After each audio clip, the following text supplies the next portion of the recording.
AP ప్రభుత్వం దివ్యాంగ శక్తి పథకాన్ని ప్రారంభించి దివ్యాంగులకు ఉచిత బస్సు ప్రయాణ సౌకర్యం కల్పించింది. ఈ పథకం ద్వారా 12.76 లక్షల మంది లబ్ధి పొందగా సహాయకులకు 50% టికెట్ రాయితీ అందుతుంది. కర్నూలు జిల్లా ఆలూరు నియోజకవర్గంలోని దేవనకొండ బస్టాండ్లో దివ్యాంగుల టికెట్లు తీసుకుని ప్రభుత్వానికి కృతజ్ఞతలు తెలిపారు.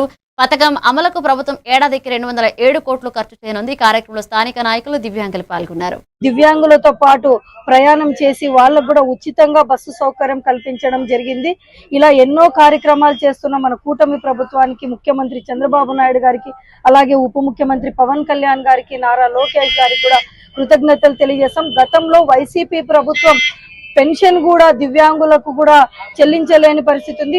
కానీ మన కూటమి ప్రభుత్వం వచ్చిన తర్వాత 3,000 రూపాయలు ఉన్న పెన్షన్ ని 6,000 రూపాయలు చేయడం కూడా జరిగింది.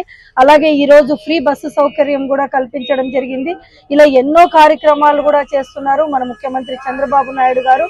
దివ్యాంగులు కూడా ఇక్కడ ఉన్న ప్రయాణం మాతో పాటు ప్రయాణం చేస్తున్న దివ్యాంగులు కూడా మీరందరూ కూడా గుర్తు పెట్టుకోవాలా. ఎవరైతే అభివృద్ధి చేస్తున్నారో, ఎవరైతే మన కష్టాలు తీరుస్తున్నారో అలాంటి ప్రభుత్వాన్ని మీరు ఎంచుకున్నందుకు కూడా మీ అందరికీ కూడా కృతజ్ఞతలు తెలియజేస్తా ఉన్నాం. ఇలాంటి ఎన్నో అభివృద్ధి కార్యక్రమాలు చేస్తున్న ముఖ్యమంత్రి చంద్రబాబు నాయుడు గారికి కృతజ్ఞతలు తెలియజేస్తా ఉన్నాం.